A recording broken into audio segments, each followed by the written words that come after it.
ਸਤਿ ਸ਼੍ਰੀ ਅਕਾਲ ਸਰੋਤੇ ਵੀਰੋ, ਲੈ ਕੇ ਹਾਜ਼ਰ ਹੋਏ ਹਾਂ ਜੀ ਅੱਜ ਰਾਤ ਦੇ ਪੰਜਾਬ ਦੇ ਮੌਸਮ ਦੀ ਤਾਜ਼ਾ ਅਪਡੇਟ ਸਰੋਤੇ ਵੀਰੋ ਤੁਹਾਡੇ ਸਭ ਦੇ ਸਾਹਮਣੇ ਲੈ ਕੇ ਪੇਸ਼ ਹੋਏ ਹਾਂ ਜੀ। ਦੱਸਾਂਗੇ ਕਿ ਕਿੰਨਾ ਇਲਾਕਿਆਂ ਦੇ ਵਿੱਚ ਅੱਜ ਰਾਤ ਨੂੰ ਆਪਾਂ ਨੂੰ ਜੀ ਭਾਰੀ ਮੀਂਹ ਦੇਖਣ ਨੂੰ ਮਿਲ ਸਕਦਾ ਹੈ ਤੇ ਕਿੰਨਾ ਇਲਾਕਿਆਂ ਦੇ ਵਿੱਚ ਬੱਦਲਵਾਈ ਅਤੇ ਕਿੰਨਾ ਇਲਾਕਿਆਂ ਦੇ ਵਿੱਚ ਜੀ ਆਪਾਂ ਨੂੰ ਤੇਜ਼ ਤਰਾਰ ਹਵਾਵਾਂ ਚੱਲਣ ਨੂੰ ਵੇਖ ਸਕਦੀਆਂ ਨੇ ਜੀ। ਤੁਹਾਨੂੰ ਇਸ ਵੀਡੀਓ ਦੇ ਵਿੱਚ ਸਭ ਦੱਸਾਂਗੇ, ਸੋ ਵੀਡੀਓ ਨੂੰ ਪੂਰਾ ਧਿਆਨ ਦੇ ਨਾਲ ਅੰਤ ਤੱਕ ਜ਼ਰੂਰ ਦੇਖਿਓ ਜੀ, ਤਾਂ ਜੋ ਤੁਹਾਨੂੰ ਆਪਣੇ ਇਲਾਕੇ ਦੀ ਜਾਣਕਾਰੀ ਜਿਹੜੀ ਉਹ ਪਤਾ ਲੱਗ ਸਕੇ। ਪਰ ਉਸ ਤੋਂ ਪਹਿਲਾਂ ਜੀ ਜਿਹਨੇ ਹਾਲੇ ਤੱਕ ਸਾਡੇ ਚੈਨਲ ਨੂੰ ਸਬਸਕ੍ਰਾਈਬ ਨਹੀਂ ਕੀਤਾ ਸਰੋਤੇ ਵੀਰੋ, ਥੱਲੜੇ ਲਾਲ ਬਟਨਾਂ ਨੂੰ ਦੱਬ ਕੇ ਚੈਨਲ ਨੂੰ ਸਬਸਕ੍ਰਾਈਬ ਜ਼ਰੂਰ ਕਰ ਲੈਣਾ ਜੀ। ਤਾਂ ਵਧਦੇ ਹਾਂ ਜੀ ਖਬਰ ਦੇ ਵੱਲ।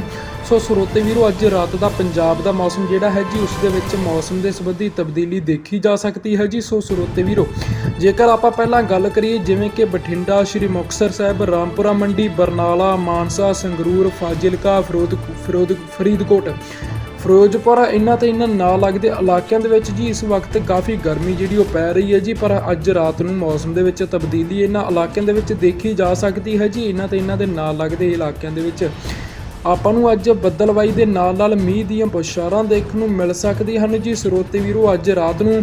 ਤੇ ਤੇਜ਼ ਤਰਾਰ ਹਵਾਵਾਂ ਵੀ ਜਿਹੜੀਆਂ ਇਹਨਾਂ ਇਲਾਕਿਆਂ ਵਿੱਚ ਚੱਲਣ ਨੂੰ ਦਿਖ ਸਕਦੀਆਂ ਨੇ ਜੀ। ਕਰੀਬ 10-11 ਵਜੇ ਤੋਂ ਬੱਦਲਵਾਈ ਬਣਨ ਦੇ ਨਾਲ ਇਹਨਾਂ ਇਲਾਕਿਆਂ ਦੇ ਵਿੱਚ ਮੀਂਹ ਦੀ ਸੰਭਾਵਨਾ ਬਣ ਜਾਵੇ ਕਿਤੇ। ਇਸ ਤੋਂ ਬਾਅਦ ਜੀ ਜੇਕਰ ਆਪਾਂ ਗੱਲ ਕਰੀਏ ਜਿਵੇਂ ਕਿ ਪਠਾਨਕੋਟ, ਜਲੰਧਰ, ਕਪੂਰਥਲਾ, ਰੂਪਨਗਰ, ਗੁਰਦਾਸਪੁਰ, ਇਹਨਾਂ ਦੇ ਨਾਲ ਲੱਗਦੇ ਇਲਾਕਿਆਂ ਦੇ ਵਿੱਚ ਜੀ ਆਪਾਂ ਨੂੰ ਅੱਜ ਦੇਰ ਰਾਤ ਨੂੰ ਜੀ ਮੀਂਹ ਦੀਆਂ ਬੌਛਾਰਾਂ ਦੇ ਨਾਲ ਤੇਜ਼ ਹਵਾਵਾਂ ਵੇਖਣ ਨੂੰ ਮਿਲ ਸਕਦੀਆਂ ਹਨ ਜੀ। ਅਤੇ ਤਾਪਮਾਨ ਦੇ ਵਿੱਚ ਵੀ ਗਿਰਾਵਟ ਆਵੇਗੀ। ਤਾਂ ਦੋਸਤੋ ਮੁੱਖ ਦੀ ਗੱਲ ਇਹ ਹੈ ਕਿ ਅੱਜ ਰਾਤ ਨੂੰ ਜੀ ਪੰਜਾਬ ਦੇ ਬਹੁਤ ਸਾਰੇ ਹਿੱਸਿਆਂ ਦੇ ਵਿੱਚ ਆਪਾਂ ਨੂੰ ਬੱਦਲਵਾਈ ਦੇ ਨਾਲ ਮੀਂਹ ਦੀਆਂ ਬੌਛਾਰਾਂ ਵੇਖਣ ਨੂੰ ਮਿਲ ਸਕਦੀਆਂ ਹਨ। ਸਾਰੇ ਇਲਾਕਿਆਂ 'ਚ ਜੀ ਮੀਂਹ ਪੈਣ ਬਾਰੇ ਨਹੀਂ ਕਹਿ ਸਕਦੇ, ਪਰ 60 ਤੋਂ 70% ਹਿੱਸਿਆਂ ਦੇ ਵਿੱਚ ਜੀ ਅੱਜ ਰਾਤ ਨੂੰ ਆਪਾਂ ਨੂੰ ਮੀਂਹ ਦੀਆਂ ਬੌਛਾਰਾਂ ਜਿਹੜੀ ਉਹ ਵੇਖਣ ਨੂੰ ਮਿਲ ਸਕਦੀਆਂ ਨੇ। ਤੇ ਤੇਜ਼ ਤਰਾਰ ਹਵਾਵਾਂ ਵੀ ਜਿਹੜੀ ਉਹ ਚੱਲਣ ਨੂੰ ਦੀ ਉਮੀਦ ਜਿਹੜੀ ਉਹ ਮੌਸਮ ਵਿਭਾਗ ਦੇ ਵੱਲੋਂ ਜਤਾਈ ਜਾ ਰਹੀ ਹੈ। ਤਾਂ ਦੋਸਤੋ ਇਹ ਸੀ ਜੀ ਮੌਸਮ ਦੀ ਅੱਜ ਰਾਤ ਦੇ ਅਪਡੇਟ ਜਿਹੜੀ ਸਾਹਮਣੇ ਨਿਕਲ ਕੇ ਆ ਰਹੀ ਸੀ। ਦੋਸਤੋ ਤੁਸੀਂ ਕਿਹੜੇ ਜ਼ਿਲ੍ਹਿਆਂ ਤੋਂ ਹੋ ਜੀ, ਤੁਹਾਡੇ ਜ਼ਿਲ੍ਹਿਆਂ ਦਾ ਕੀ ਨਾਮ ਆ, ਸਾਨੂੰ ਕਮੈਂਟ ਬਾਕਸ ਦੇ ਵਿੱਚ ਲੈ ਕੇ ਤੁਸੀਂ ਜ਼ਰੂਰ ਦੱਸ ਦੇਣਾ, ਤਾਂ ਜੋ ਅਸੀਂ ਅਗਲੀ ਤਾਜ਼ਾ